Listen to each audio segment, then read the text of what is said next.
Greetings, everybody. It is Saturday morning, January 24th, 2015, and have a lot to talk about.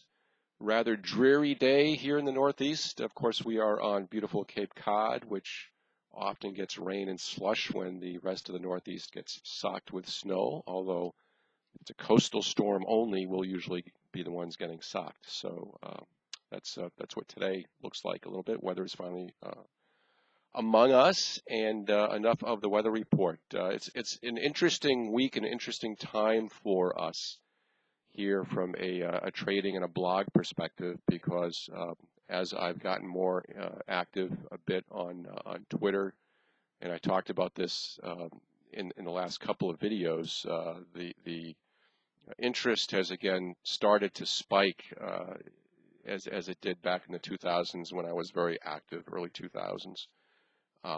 So whatever's causing that, I don't know, but I know that there have been some tweets out there in terms of suggesting people follow me on Twitter and follow this site. So for whatever reason, if you're new here, this has always been about trying to share informally through tweets, through blog entries, through diaries at no cost, and then certainly provide some formal education for those that are looking for that sort of thing.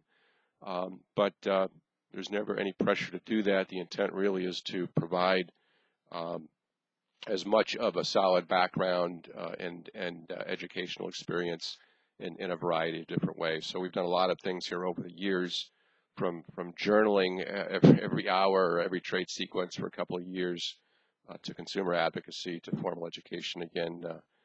So it's interesting because, again, the interest is spiking. I asked last week for people to submit input in terms of where you'd like to go with this, and I appreciate that, and we'll continue to give that some thought.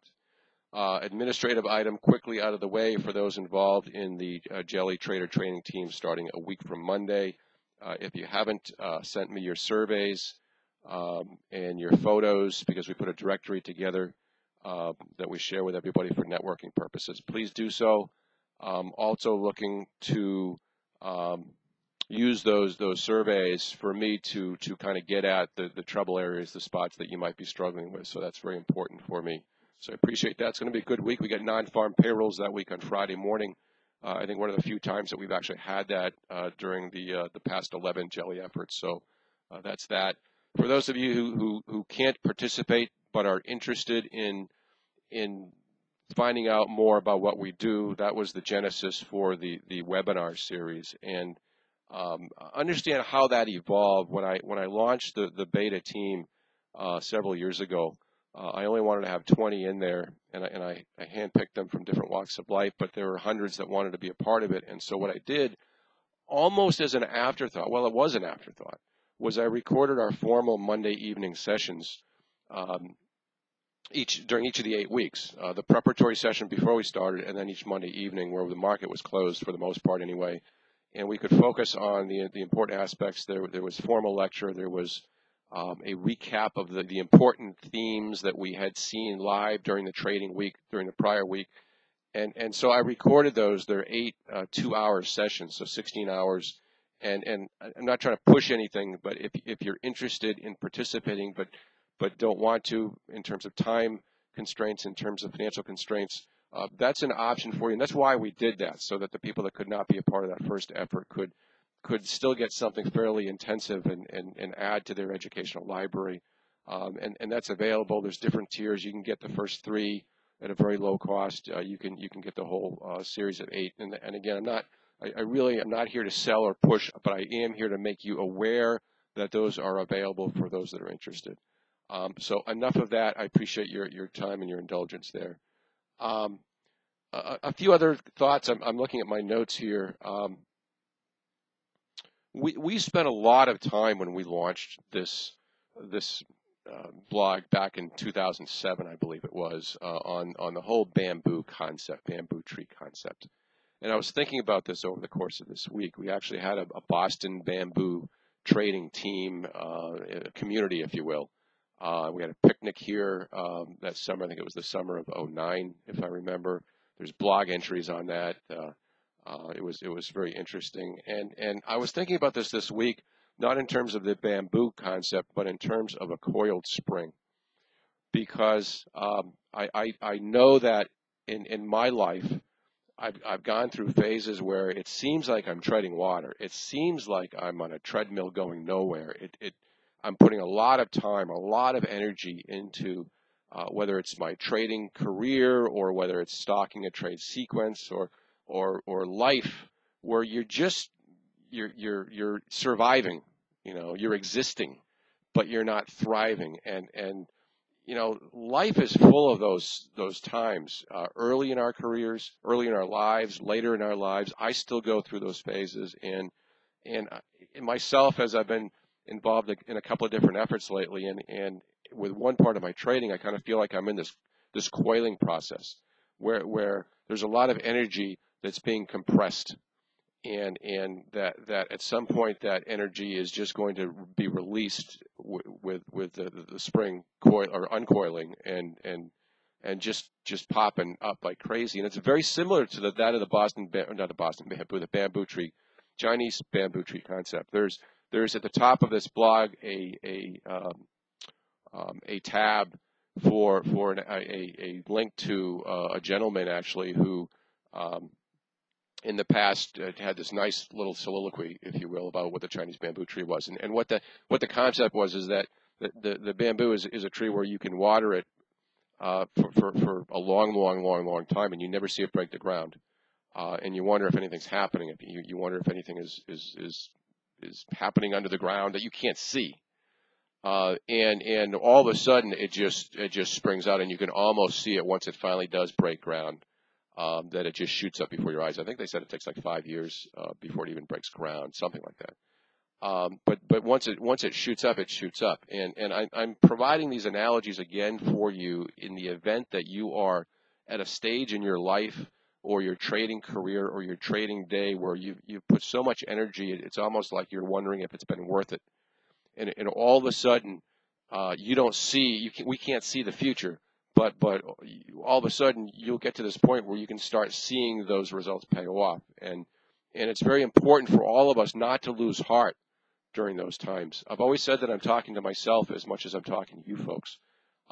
Been trading okay lately personally, but I'm sub-optimizing a bit, and I'm trying to put my finger on it, and I think I've kind of hooked onto something from a focus perspective that's been a little bit of a hitch in my game, but I'm working through that, and I kind of feel that I see the sprouts shooting up, a new tree. I see the spring starting to uncoil, and so I'm seeing a lot of good things there. And I want to share that perspective with you. Think and Grow Rich by Napoleon Hill. Think of that book as you may, but there's a great segment in there where they talk about the 3 foot from gold concept. And I think I talk about this in the Chronicles book as well, where this gentleman put all this time into mapping out and getting all the tools and doing all this prep work to strike gold. And after a while, he just finally threw away, gave it up. And I guess the guy who bought the tools from him looked at the map and realized he was just a couple of feet away, and then he was able to reap the benefits. So if you're watering your bamboo tree, if you feel like your life or your trading career is just being compressed like crazy, rest assured that something is going to blossom, something's going to pop, and something's going to pop big. It may not be trading if you're pursuing it. It may be something else, or it may be that one sequence, like I've said recently in videos and in some of the tweets. You are one trade away from that mega trade, that optimally managed and sized trade where it gets you over the hump, it pushes you over the goal line. No inflated footballs. We won't even go there. Okay, it gets you there. Okay, or deflated, I guess it is. So don't lose heart. Don't lose heart in your trading. Don't lose heart in your life. That's a concept I wanted to put out there. On the technical trading side, I sent a tweet out on Friday, and you'll notice I tend to tweet a little bit more on Fridays than I do other days of the week because both of my businesses kind of die down a little bit on Fridays, and I have time to do that. And I said before, if you're actively tweeting over the course or following tweets or tweeting over the course of your trading day or your other business, then you're not focused, so it's not going to work for you. So you see that reflected in the quantity and the timing of when I post. But Friday I posted something. I've talked about this many times, but I have a graphic chart of the MATD, morning after trend day, in Europe's open versus the U.S. session open. So you're looking at using Eastern time zone in the States here. You're looking at the difference between 3 a.m., which is when Europe opens, and 9 a.m. or 9:30 a.m. when the U.S. regular session hours open.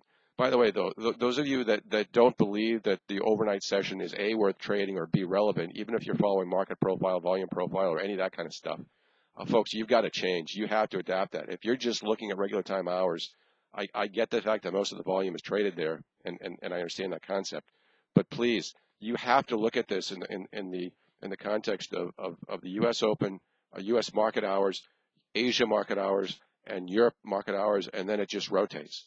It's a giant rotation, and don't just limit yourself to the U.S. regular time hours. And this graphic was a great example of what I talked about, the purity, the conciseness, the clarity, the simplicity of trading. If you are able to trade the Europe hours, where Europe and U.S. both kind of came down towards support a little bit overnight, and then Europe coiled for its pre-open session between 2 and 3 a.m. and U.S. was just sitting on strong support at that time, which had trickled down 4 or 5 points overnight. And then once Europe broke its coil and U.S. started heading up off its support, excuse me, the ES went from, I think it was 54 to over 60, around there. 5-point move. That was the cleanest move of the entire trading day for Friday, the entire U.S. trading day. Okay, and once that pop happened, you had several opportunities after that to still buy in the 54 to 50 area. Usually 53, 54 was holding throughout the Europe session. Then when U.S. started waking up and Europe got tired a little bit, we came down a little bit farther toward 50. Which also held for which was strong support on the day before on Thursday, and so great trades off of that. And then once the U.S. session opened, all hell was breaking loose in terms of chippity chop, cowboy rodeo, up down, chop chop chop, and very difficult to trade. And that is very common. It's been common for the last several years. So if you are able to trade the Europe session, yes, it's not as great volume. It's not as active, if you will. But who cares? Because the concept of trading, if you are buying something, you're putting someone else on the short side, or they're selling a long, which they're going to regret if you are right. And you actually have more of an ability to benefit from correct decisions because of smaller volume. And that's why you see that happening over the overnight session. I also tweeted, I've tweeted this several times, you have to do what others won't, can't, or don't know how to do. Who's going to get up at 3 a.m., 4 a.m., or 5 a.m. to take advantage of these Europe opportunities? Very few here in the United States. Okay, those of you, and I've said this before, in Europe, God bless you, you've got the greatest trading time frame ever. You have a stellar opportunity to take advantage of patterns, Europe synergies coming off the Asia session. You have so many opportunities. I envy you. I really do. The biggest challenge I have, especially as I get older, is the ability to be alert and aggressive during those times, and to stage my hours here such that I'm not a zombie while everybody else is living their life here in the States. People have often said there are very few day traders in Hawaii. West Coast and Hawaii, very difficult in terms of taking advantage of those opportunities, obviously. But if you are able to take advantage of that and adjust your schedule, even if it's just on the one morning after trend day during the week or the 2 days, just once or twice, go to bed early, get some rest, get up, and take advantage of opportunities that others may not be able to or want to, or all that sort of thing. It all comes down to how bad do you want this business. If you want just a cute little hobby and you want to make a little money over the course of the week, fine. That's going to be good. And if you can't trade those hours, great. Let's optimize the heck out of the U.S. session. My only point is it is so clear during the non-U.S. session. Not to say there are not opportunities during the U.S. session, because there are plenty of opportunities there. But again, the clarity, the conciseness, the lack of manipulation, the lack of size. How many times have we seen ES lately over the day session where it just, it climbs and it's hitting that exhaustion point, or it's tanking and it hits that exhaustion point, and it looks like everything's set up, and it starts to turn, and then it gives that one last hard push against you, or in the direction of that extreme, which is you think you got it perfect, but then it takes you out, and you either have to sit through that, recognizing that it's extreme to begin with, and just sit through the wiggle, or exit and get back in if your transaction costs are such that you can manage that, which is the way that I tend to do it. And everybody else is finally throwing the towel. ES is known for doing that over the course of the U.S. trading day, over and over and over again, more so in recent years. You don't have that kind of thing in the Europe session. So anyway, that's something that I wanted to focus on. What else? I think we have FOMC this week. Should be fun and should be interesting. So those are some thoughts at this end. I, again, appreciate the interest in this site.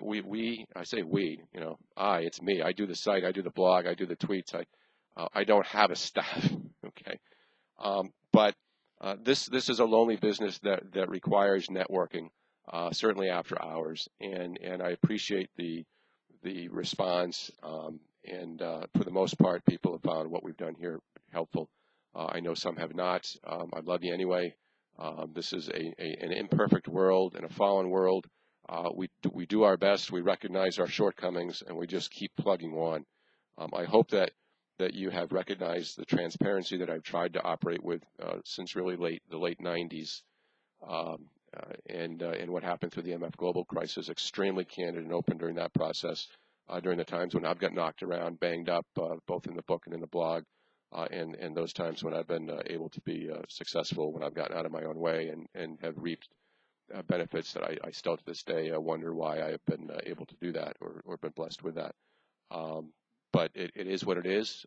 There's good, there's bad, there's a road, there's journey. The Chronicles cover points it out in spades, ups, downs, however it was called. I have in front of me Chronicles of $1 Million Trailer, my valleys, peaks, something like that to ultimate success. So that's the way it is. You're going to have your coiling times. You're going to have your successful times. You're going to have your dry times. Manage as best you can. The whole concept of being a jellyfish is adapting to the market and feeding off of the current that we're currently swimming in. If the prior day was a trend day, you got to trade the next day as a morning after trend day. Morning after trend day, by the way, starts in Asia, Europe, U.S. It's all the same. It's high probability oscillations, leveraging off a prior day support or resistance to the extent possible, or taking air trades on the other side if they're substantial. And that's what you get. You try to trade day number 2 like day number 1, you lose. That's what most people do, though. They will say, oh, the market's doing this. Finally figured it out. I'm going to go do that. The market's going to change. That's why we're not turtles. We don't believe in one method, one hammer, right? Everything is not a nail. Okay, you've got to use a hammer sometimes. You've got to use a wrench sometimes. And the ability to understand the ebb and the flow of the markets, adjust to it, and use the correct tool as the market is flowing. That's what being a jellyfish is all about, and that's the crux of the jelly program. So with that, try to make your trading as committed and focused and flexible as possible. A lot of energy building at this end. Have a great weekend, and we'll catch you on the flip side. Follow me on Twitter at MillerDon. And again, have a great weekend. Have a great week. Thank you.